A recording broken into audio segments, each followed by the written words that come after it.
Buenas tardes. Hoy es jueves 6 de marzo del 2025. Como ya expliqué, estamos aprovechando que nuestro jefe de filmación, Nacho Araujo, en este momento tiene un pequeño receso en la universidad, entonces estamos ganando tiempo, ¿no? Estamos filmando 2 veces por semana.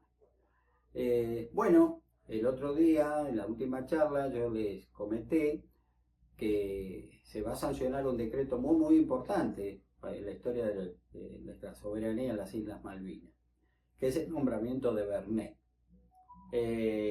Al cesar el comandante Pablo Areguatí como comandante de las Islas Malvinas, el brigadier de Martín Rodríguez, gobernador delegado de la provincia de Buenos Aires, ustedes recordarán que estando en guerra civil, el gobernador revolucionario, el general Juan Galo de la Valle, contra el brigadier Juan Manuel de Rosas, bueno, ejerce el poder en la ciudad de Buenos Aires. En principio lo ejerció el almirante Guillermo Brown, quien luego de unos meses renunció y lo reemplazó el brigadier Martín Rodríguez.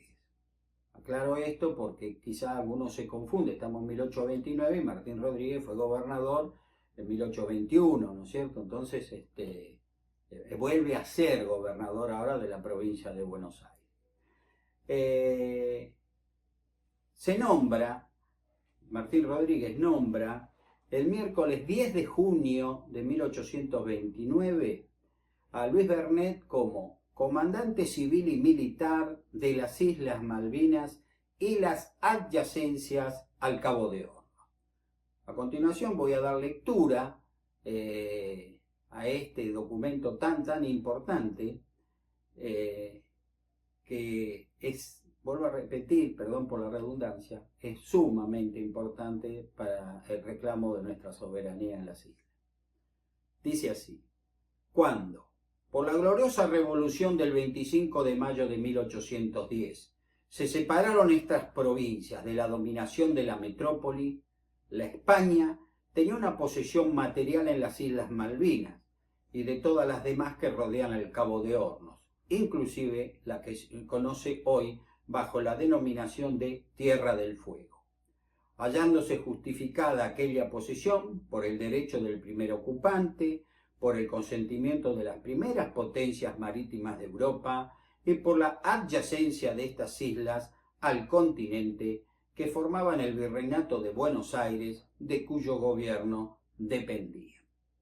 Por esta razón, habiendo entrado el gobierno de la República en la sucesión de todos los derechos que tenían sobre estas provincias la antigua metrópoli y de que gozaban sus virreyes, ha seguido ejerciendo actos de dominio de dichas islas, sus puertos y costas, a pesar de que la atención y cuidado que su importancia exige, pero siendo necesario no demorar por más tiempo, gozar de las ventajas que puedan dar los productos de aquellas islas y asegurando la protección debida a su población, el gobierno ha acordado y decreta.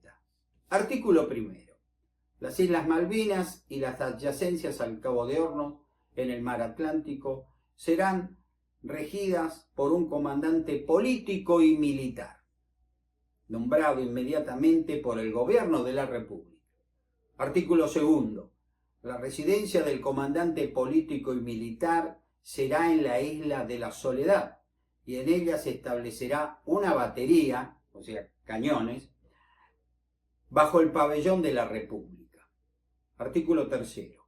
El comandante político y militar hará observar por la población de dichas islas las leyes de la República y cuidará en sus costas de la ejecución de los reglamentos sobre pesca de anfibios. Artículo cuarto. Comuníquese y publíquese. El comandante político y militar hará observar por la población de dichas islas las leyes de la República. Buenos Aires, 10 de junio de 1829. Rodríguez, Salvador María del Carril. Son gobernador y el secretario que suscribe. El nombramiento de Vernet, propiamente dicho, ustedes ven que en este decreto no aparece su nombre, dice así, es de la misma fecha. El gobierno de Buenos Aires, habiendo resuelto por decreto de esta fecha que las Islas Malvinas y las adyacentes al Cabo de Hornos, en el mar Atlántico, sean regidas por un comandante político y militar, y teniendo en consideración las calidades que reúne don Luis Vernet, ha tenido a bien nombrarlo, como en el presente lo nombra, para el expresado cargo de comandante político y militar de las Islas Malvinas, delegando en su persona toda la autoridad y jurisdicción necesarias al efecto. Buenos Aires, 10 de junio de 1829, Martín Rodríguez, Salvador María del Carril. Ahí tenemos el verdadero cargo de Vernet. Muchos dicen el gobernador Vernet, no, era comandante, ¿cómo se llama? Político y militar. Ese es técnicamente su nombramiento. Bueno, antes de viajar a las Malvinas, como Vernet no contaba con todo el dinero necesario para efectuar la colonización que el gobierno, que se había comprometido ante el gobierno, nombró agentes en el exterior para que ofrecieran estas parcelas. Inocentemente, esto fue un error gravísimo de Vernet, fue un error gravísimo. Se presentó ante el cónsul británico en Buenos Aires, Goodwin Parish, para interesarlo en la empresa, expresando en la nota que le envió, estuvieron charlando, que el éxito estaba asegurado. Si él recomendaba a su gobierno las ventajas que tendrían los barcos de la Real Armada Británica en viaje al Océano Pacífico, en recalar en las Malvinas para reabastecerse, en lugar de hacerlo en Brasil, como lo venían haciendo hasta ese momento, con costos mucho más elevados. Parish tardó 3 meses en declinar el ofrecimiento que le hizo Luis Vernet, pero informó de inmediato a Londres del prometedor asunto, de que qué buena idea que tenían los argentinos con Vernet, de una colonización importante, explotación del ganado salvaje en ese momento, de las Islas Malvinas. Y el Foreign Office le va a responder en agosto de 1829 de esta manera. Entre otras cosas, que dándose cuenta de la importancia creciente de las islas para con sus relaciones con los diversos estados sudamericanos y de su extenso comercio en el Océano Pacífico, el gobierno del Reino Unido estimaba altamente deseable la posesión de algún punto donde sus buques pudieran abastecerse. Fíjense, la posesión de algún punto, no de las islas, un punto, un islote, algo chiquito, ¿no? Como Puerto Egmont en su momento, les recuerdo. Y si era necesario, ¿no?, para reabastecerse, y si era necesario carenar la nave, es decir, repararla. Y en la posibilidad de que el Reino Unido se hallara empeñado en una guerra en el hemisferio occidental, tal extensión sería casi indispensable para poder proseguirla con éxito. Es decir, si estamos librando una guerra en el Pacífico, los británicos, es necesario tener un punto en el archipiélago de las Malvinas. Lamentablemente no se iban a conformar con un punto, se quedaron con todo. Como había podido percatarse el lector, acá estoy leyendo textual de la obra, el despojo estaba en marcha. Ante esta novedad, el jueves 19 de noviembre de 1829, el encargado de negocios en Buenos Aires, el británico Goodwin Parish, eleva al ministro de Guerra y Marina, el general Tomás Guido, una queja desconociendo la potestad del gobierno argentino para nombrar a Luis Vernet en las Malvinas. Es la primera vez que los británicos, después de haberlos reconocido sin ninguna reserva como un país independiente, dice: ustedes no tienen derecho sobre esas islas. Es Es un dato muy importante, una fecha muy, muy importante, 19 de noviembre de 1829.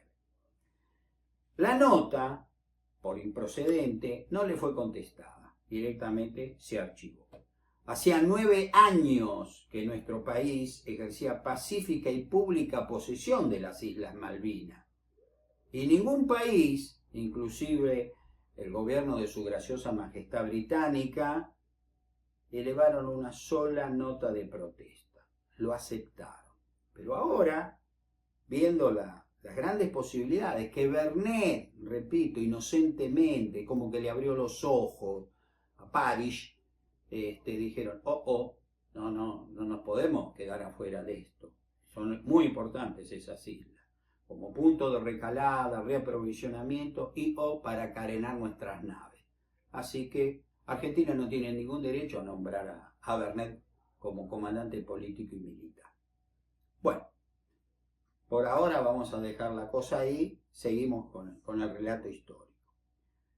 Luis Vernet zarpó en el bergantín Betsy con su esposa, hijos y unos 50 colonos alemanes e ingleses, fíjense qué curioso, que aceptaron tranquilamente que iban a colonizar un territorio argentino, ¿no?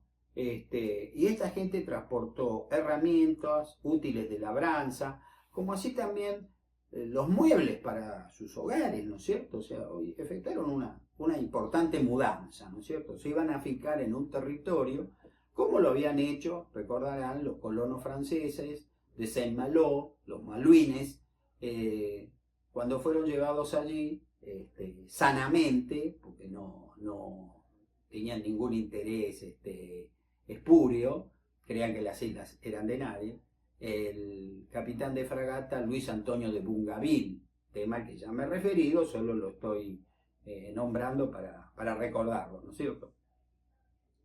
Llevaban además 4 cañones, 50 fusiles, varios caballos, 30 ovejas mestizas, como así también una vaca lechera para proveer a los pequeños niños de la colonia, ¿no? De la leche, ¿no es cierto?, de la vaca. En su diario personal, la esposa de Luis Vernet, María Sáenz, escribió: Domingo 30 de agosto. Muy buen día de Santa Rosa de Lima, por lo que determinó hoy Vernet tomar posesión de las islas en nombre del gobierno de Buenos Aires. Fíjese, lo trata a Vernet, que es su esposo, pero era costumbre de la época. No tiene nada que ver con lo que estoy hablando de Malvinas, pero hoy es muy común que un hombre le dé el brazo a la mujer, a su esposa, a su novia. Bueno, en esa época eso era una falta de respeto, ¿no es cierto? Y ahora que estamos acostumbrados a saludarnos, hasta los hombres dándonos un besito en la mejilla, olvídense, las mujeres se daban la mano. Las costumbres van cambiando, ¿no es cierto? Puede ser que volvamos a eso, puede ser que evolucionemos para otro lado. Nunca nada permanece inmóvil, inmutable sería lo correcto, ¿no? Como dijo un filósofo griego, Heráclito, si no estoy equivocado, nadie se baña 2 veces en el mismo río. Todo cambia, todo fluye. Sigo leyendo el diario de la esposa de Vernet. A las 12 se reúnen los habitantes, se enarbola la bandera nacional, a cuyo tiempo se tiraron 21 cañonazos, repitiéndose sin cesar, ¡viva la patria! Puso a cada hombre en el sombrero, Vernet, cintas con los colores que distinguen nuestra bandera, y se dio a reconocer el comandante. O sea, una fiesta verdaderamente de la argentinidad, liliputienses, lo acepto, eran poquitos, pero como diciendo, estas islas son nuestras, aquí está nuestra bandera, nuestros sombreros, nuestra escarapela, y vamos a trabajar con gran esfuerzo, porque esta tierra es fecunda, va a ser todo bueno, pensaban inocentemente los colonos. Ese día, Vernet leyó esta proclama. Se la leyó más que nada que los invitaron a los capitanes de los barcos que estaban fondeados en Puerto Soledad, esa claro. El comandante político y militar, nombrado por el Superior Gobierno de Buenos Aires, en conformidad con el decreto del 10 de junio que acabo de haceros público, no lo transcribo ni lo vuelvo a leer porque ya lo he leído, ha elegido este día, aniversario de Santa Rosa de Lima, patrona de la América, y para ejercer de nuevo un acto formal del dominio que tiene la República de Buenos Aires sobre las Islas Malvinas, las de Tierra del Fuego y sus adyacentes y demás territorios desde donde acaba el de la comandancia de Patagones, hasta el Cabo de Hornos. Y al efecto ha enarbolado en este día el pabellón de la República, saludándolo en la mejor forma que permite el naciente estado de esta población. El comandante espera que cada uno de los habitantes dará en todo tiempo de subordinación a sus leyes, viviendo como hermanos en unión y armonía, a fin de que con el incremento de población que se espera y que el superior gobierno ha prometido fomentar y proteger, nazca en su territorio austral una población que haga honor a la República cuyo dominio reconocemos. ¡Viva la patria!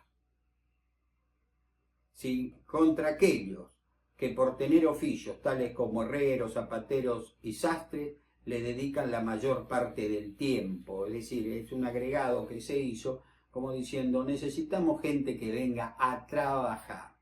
El futuro que tenemos por delante no tiene límites, acá hay todo para hacer.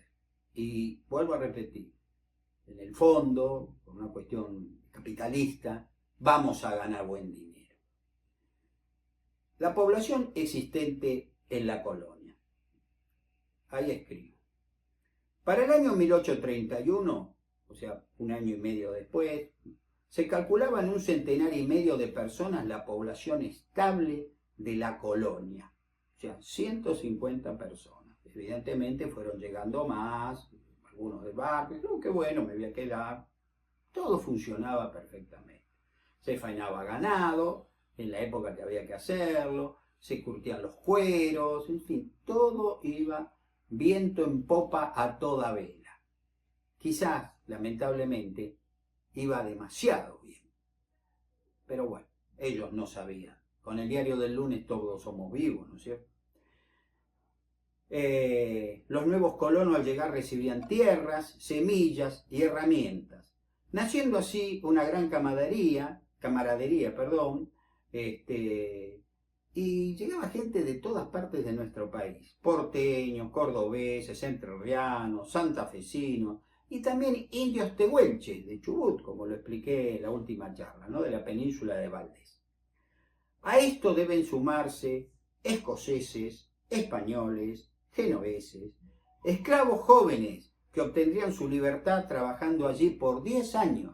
O sea, los esclavos, recordemos que hasta la Constitución de 1853 nuestro país lamentablemente siguió teniendo esclavos, pero comparado con otros lugares de América, la esclavitud en Argentina era más que nada una servidumbre.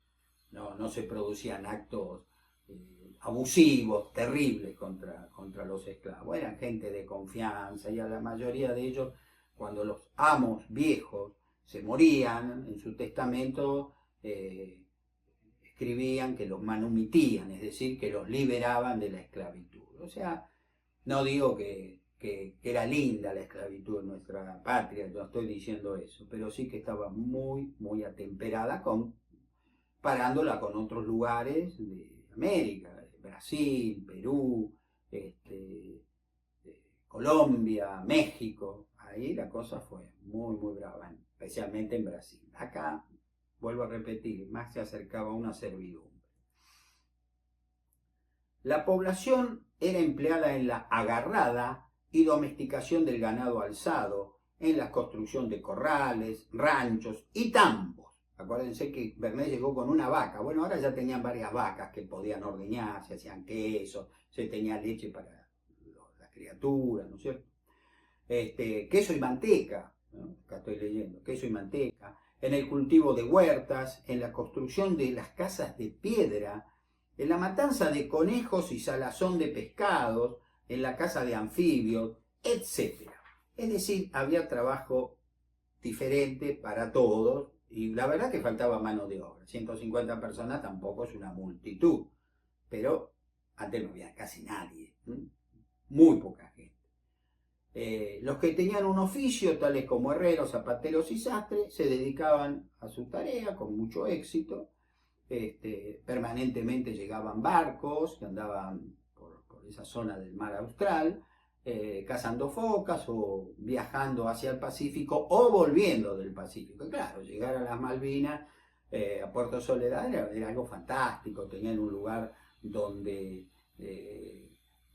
abastecerse de comida, donde, hablando criollo, tomar un trago, como una cantina también había, socializar. Y muchos de ellos dijeron, me gusta este lugar, ¿por qué no me quedo? Y se quedaban de todo tipo de nacionalidad. La vida social, ahora voy a hablar de lo que era la vida social, como lo escribí. Reinaba gran camadería en la colonia, había unos 30 negros libertos, según relató la señora de Vernet, daban una nota de alegría los domingos, pues cantaban y bailaban al son de sus tamboriles. Cualquiera de nosotros que haya podido viajar en esta época, hace poco los carnavales, en Uruguay, bueno, son muy famosos los candomberos, digamos, ¿no? Ese ritmo con sus tamboriles, muy alegre, ¿no es cierto? Bueno, eso también estuvimos en Malvinas. Un visitante de las Malvinas, antes y después del despojo del jueves 3 de enero de 1833,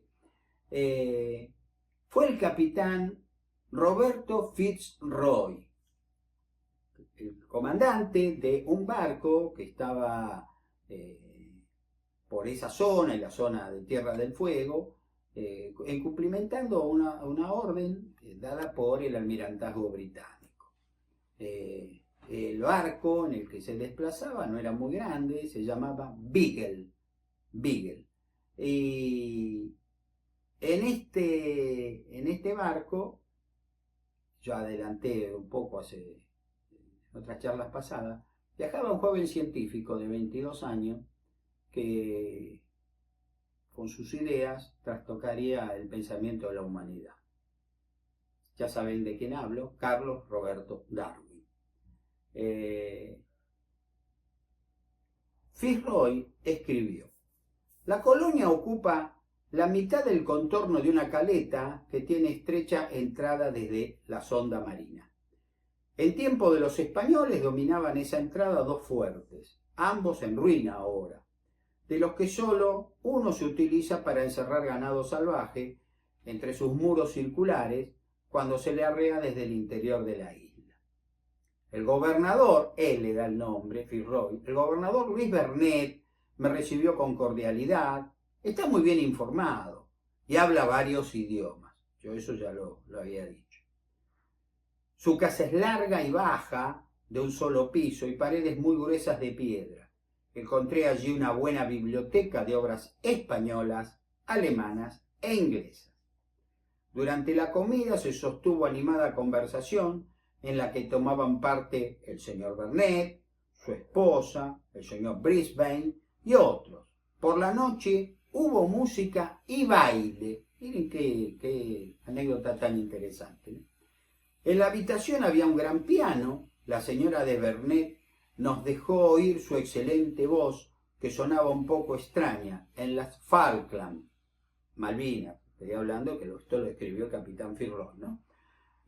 Donde solo esperábamos encontrar algunos loberos. Claro, se sorprende, una pequeña ciudad, civilización, pasó una noche fantástica, ¿no es cierto? Inesperada, por cierto, en el fin del mundo, ¿no? Roberto Fitzroy, por suerte, lo escribió y eso también sirve a nuestros reclamos. Actividades diversas realizadas por Luis Vernet. Con su hermano Emilio y su cuñado Loreto Sáenz, que viajaron primero, se comenzaron a reparar varios edificios que se encontraban abandonados y semidestruidos, con madera, para que fuesen habitados por los colonos. Estos hombres efectuaron con Luis Bernet varios viajes terrestres y fluviales por la isla Soledad. O sea, fueron levantando una cartografía que después les vamos a mostrar, porque acá en la obra está muy pequeña, no se aprecia. Aparte de cartografía, se hizo un relevamiento de la flora y la fauna que había ahí, ¿no? Que no era tan pobre la cosa, ¿eh? No solo que había focas, vacas, caballos y cerdos salvajes. Habían, entre otras cosas, había hasta un zorro en las Malvinas, un zorro autóctono, que lamentablemente, cuando los británicos usurparon nuestras islas, usando, llamémoslo como le dicen ellos, el deporte de la cacería del zorro, lo extinguieron. Pero hasta había un zorro nativo, ¿sí?, en las Islas Malvinas, que va a ser extinguido por ellos. Esos reconocimientos geográficos le permitieron a Bernet realizar estudios topográficos y confeccionar mapas de la isla Soledad en busca de lugares aptos para extender la colonización. En uno de esos mapas, él divide a la isla Soledad en 11 secciones, ¿no?, que las va a hacer resaltar esa división, su cartografía, con diversos colores, con lápices de colores, ¿no es cierto? Como diciendo, esto la podemos entregar en concesión para hacer esto. Este hombre pensaba, era muy inteligente. Si no hubieran usurpado las islas, Dios mío, a lo que podrían haber llegado bajo su conducción las Malvinas. La colonia, como ya lo dije, comienza a progresar. Los barcos comenzaron a frecuentar Puerto Soledad como un punto, ¿no? Vamos a las Malvinas, ahí nos pasamos unos días, qué sé yo, compraban alimentos, con esa excusa iban, pero tenían un rato de civilización, ¿me entienden? Estaban muy a la buena de Dios en esos mares, que hay que ser muy valiente para navegarlos, ¿no? Con esos barquitos, pero bueno. Vuelvo a repetir, ahí podían comprar, reparar sus velas, las naves, la pasaban bien. Llegar a Puerto Soledad en las Islas Malvinas durante el gobierno de Bernet para ellos era muy bueno, ¿no? Como Puerto Soledad carecía de personal militar y o policial para mantener el orden, Bernet armó un pequeño grupo de colonos a órdenes de Mateo Brisbane, que era como su capataz, su hombre de confianza, dejándolos plenamente autorizados para ir a bordo de cualquier buque que llegue a encontrar en los puertos o puntos de la costa perteneciente a esta jurisdicción. Es decir, iban a hacer una tarea como que la que hoy realiza la Prefectura Naval Argentina. Pero todo se hacía con amabilidad. Los barcos loberos o foqueros no querían problemas. Ellos más que nada querían pasar unos días de sano esparcimiento, de pisar tierra, de tomar alguna que otra copa, de jugar a los naipes, al ajedrez, de escuchar historias de diferentes navegantes de otros países. Alguno quizá abandonaba el barco en el que estaba y se conchavaba en otro, o se quedaba a trabajar en la isla. Estaba todo muy bien, vuelvo a repetir, demasiado bien. Bernet planificó la instalación de una lobería, fíjese qué avanzado este hombre, en la isla de los Estados, que es la isla que está frente a la isla grande Tierra del Fuego. Y él realizó un viaje, realizó el primer viaje su hermano Emilio con 3 goletas. Hicieron un relevamiento cartográfico y topográfico, pero bueno, por la usurpación ese proyecto no va a funcionar. La colonia de Puerto Soledad mantuvo un tráfico comercial regular con Buenos Aires y Montevideo, y también con la isla de los Estados, porque se pensó que ahí eso podía funcionar. Ya me adelanté a decirles que con el tiempo eso no va a andar.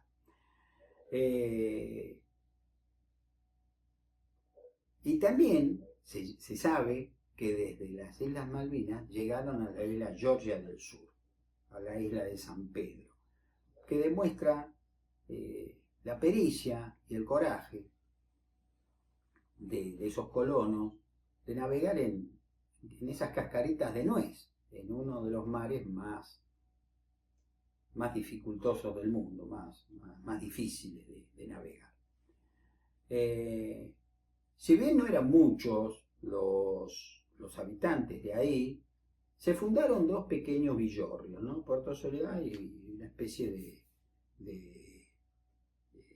satélite, ¿no? Son dos, aparte de Puerto Soledad son dos. A uno lo llamaron Rosas, por Juan Manuel de Rosas, que en ese momento era el gobernador de la provincia de Buenos Aires. Y al otro, Dorrego, en recuerdo del coronel Manuel Dorrego, el exgobernador que, como ya expliqué, lamentablemente fue fusilado el 13 de diciembre de 1828 en Navarro por orden del general Juan Galo de la Valle. Vernet diseñó e hizo construir una pequeña goleta, fíjense qué detalle, a la que llamó Águila, para 10 hombres, destinada a la caza de focas, que fue construida con maderas traídas de la isla de los Estados y metales de naufragios que se encontraban en el amarradero, los que fueron trabajados por las forjas de los talleres de la herrería y la carpintería de la colonia. O sea, fíjense, hasta un barco, pequeño si ustedes quieren, una pequeña goleta, pero hasta ese barco, un barco argentino, se hizo en Malvinas. Pequeños detalles que hacen a nuestros derechos, como ya vamos a ver en su momento, en el final de esta obra, en el 7º tomo. Muchos de sus habitantes pronto se especializaron en diversas tareas de reparaciones navales, porque cuando llegaban los barcos, que aparte de pasar unos días venían a veces con problemas, roturas de palos donde iban las velas, en fin.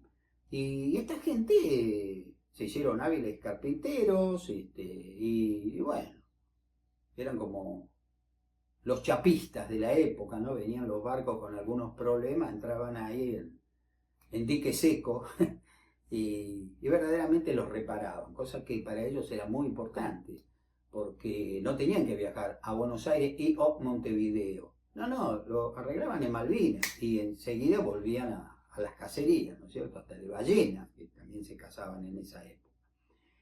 A tanto llegó la prosperidad de la colonia que Vernet vio la necesidad de emitir una moneda, ¿no?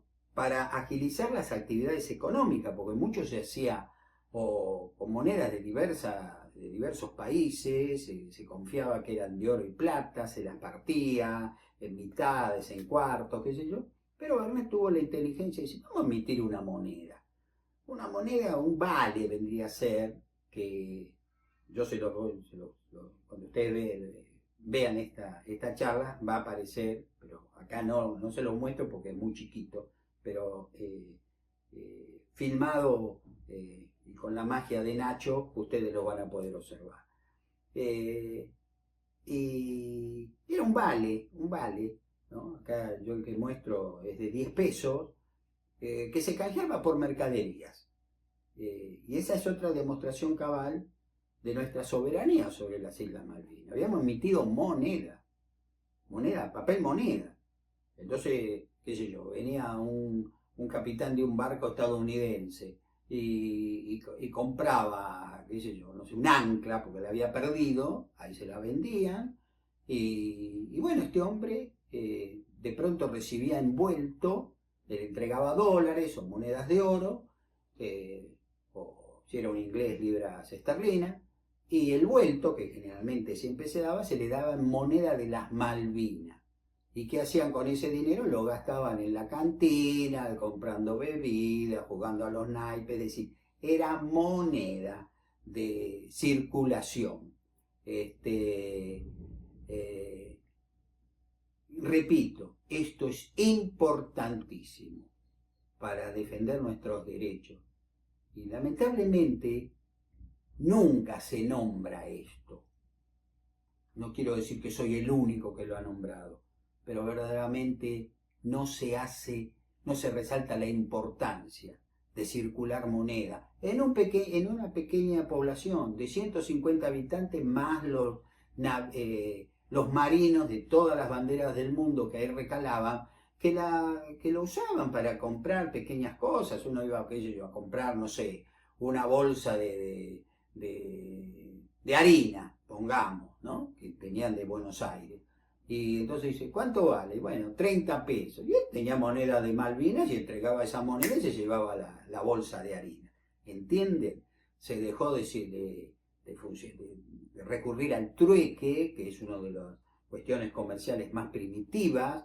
Yo te doy un cuero de vaca y vos me das, no sé, un cigarrillo, por ejemplo. No, el cuero de vaca vale tanto, los cigarrillos valen tanto. Y ahí entonces hace la ecuación como nos manejamos nosotros.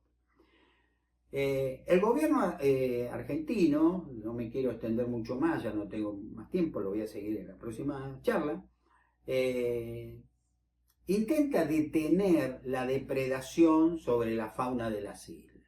Vernet, esto lo voy a leer en la próxima charla, pero se los anticipo. Vernet, cuando estaban los capitanes, fundamentalmente, y sus oficiales, muchas veces eran, como le pasó a Fitzroy, eran llevados a su casa, cenaban, la mujer tocaba el piano, algunos cantaba, hasta bailaban, ¿no es cierto? Era una pequeña distensión, ¿no? En la inmensidad de la nada, para ellos era fantástico. Entonces Vernet los trataba de concientizar.